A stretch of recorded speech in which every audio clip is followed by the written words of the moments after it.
We found out 2 months ago it won't work. You guys would all be dead in 3 weeks. It's as simple as that.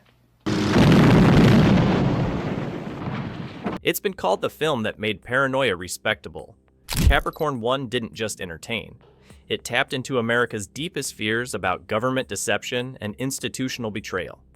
This tale of a faked Mars mission, desperate astronauts, and one reporter's quest for truth arrived at the perfect moment to capture a nation's crisis of confidence. Today, we're launching into the conspiracy to uncover the classified secrets behind Peter Hyam's thriller that proved sometimes the most unbelievable plots are the most believable. The conspiracy that felt too real. Peter Hyams conceived Capricorn One during the height of America's institutional crisis, when Watergate revelations and Vietnam War deceptions had shattered public trust and government honesty. The film emerged from a simple but chilling question. If the government could lie about a war, what else might they fabricate to maintain public support and political power? The timing was crucial. Moon landing conspiracy theories were beginning to circulate, suggesting that NASA's greatest achievement might have been an elaborate hoax filmed on a soundstage. Hyams took this paranoid speculation and applied it to a Mars mission, creating a story that felt unnervingly plausible to audiences already suspicious of official narratives. Studio executives were nervous about the project's anti-government implications, particularly its suggestion that respected institutions like NASA might participate in massive public deception. The film's premise challenged fundamental assumptions about American space program integrity and government trustworthiness. Hyams grounded his conspiracy in realistic motivations: budget pressures, political necessity, and institutional self-preservation rather than evil for its own sake. I'm not sure, Brubaker. Keep watching. This approach made the deception feel logical rather than fantastical, suggesting how ordinary bureaucratic pressures could lead to extraordinary betrayals. The script's power lay in its refusal to demonize individual characters, while condemning the systems that corrupted them. This nuanced approach made the conspiracy feel inevitable rather than exceptional, reflecting widespread 1970s anxieties about institutional authority. The reporter who wouldn't quit. Elliot Gould's Robert Caulfield embodied the best traditions of investigative journalism while representing ordinary citizens' power to challenge institutional deception. His performance captured both the paranoia and determination that drives truth seekers to risk everything for principles most people take for granted. Gould approached Caulfield as an everyman journalist whose professional skepticism gradually transforms into personal obsession.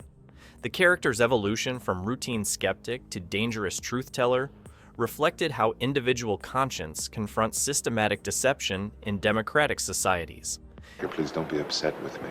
The actor's naturally neurotic energy served the role perfectly, suggesting someone whose paranoid instincts proved justified by horrifying reality. Gould's performance made Caulfield's increasing desperation feel authentic rather than merely dramatic, creating audience identification with someone society might dismiss as conspiracy theorist. Gould's background in 1970s paranoid thrillers like The Long Goodbye informed his understanding of how ordinary people discover extraordinary corruption. His performance emphasized how investigative reporting requires both professional skill and personal courage to challenge powerful interests. The character's relationship with his editor and colleagues demonstrated how institutional pressures discourage rather than support truth-telling. Gould played these dynamics with subtle tension that revealed how even sympathetic institutions can become complicit in maintaining comfortable lies.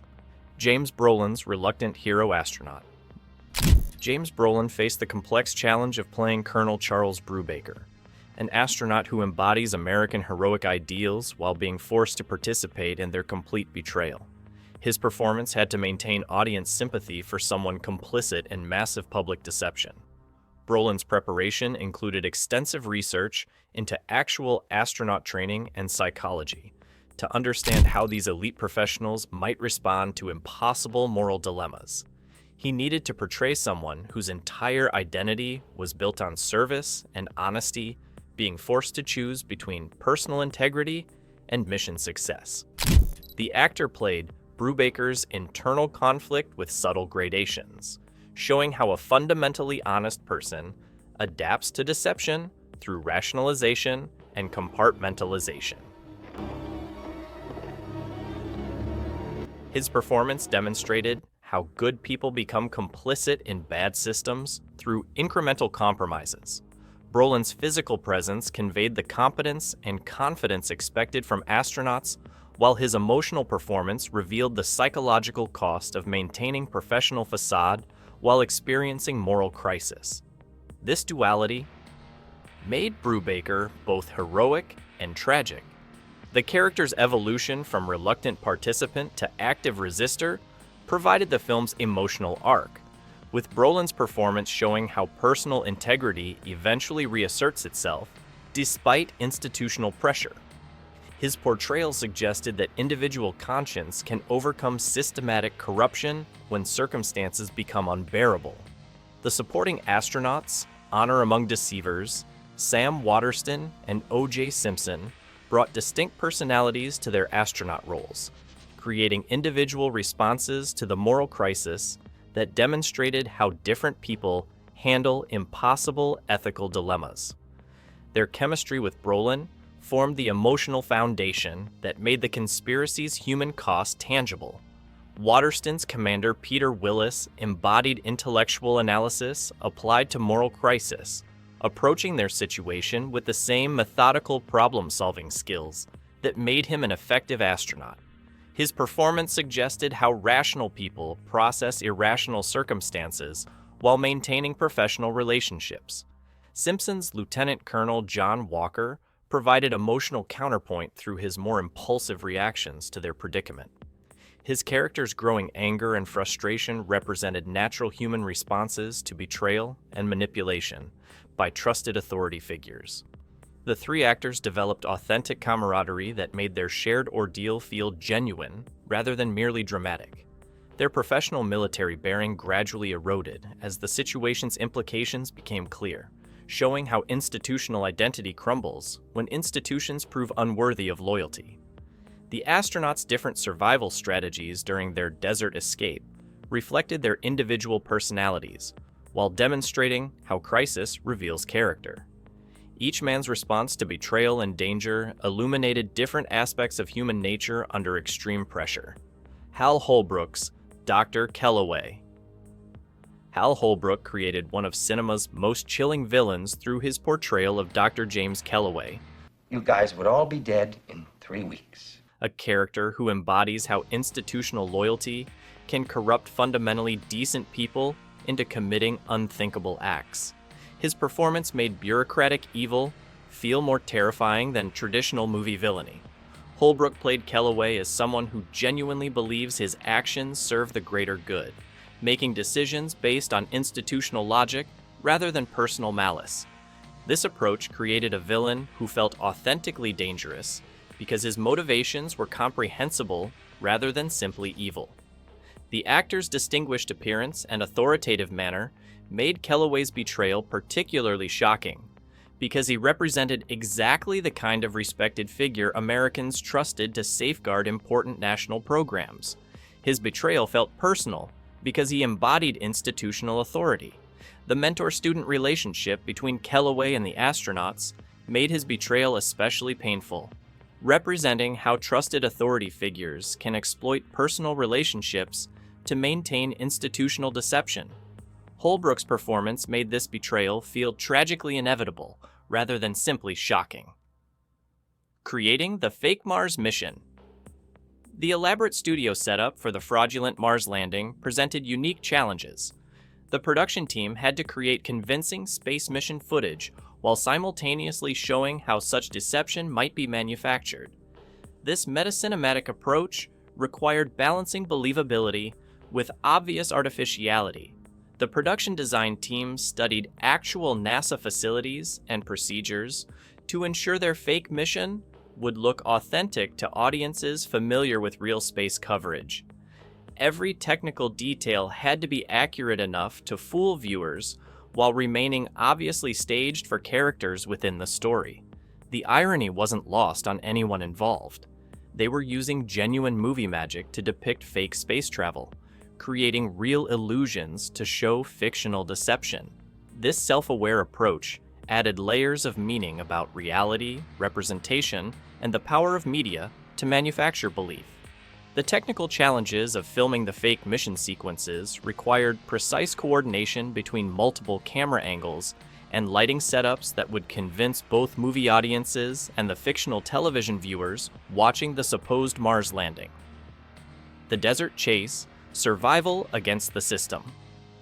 The spectacular helicopter pursuit sequences transformed the film's paranoid thriller elements into visceral survival adventure, using the hostile desert environment to represent how individuals face overwhelming institutional power.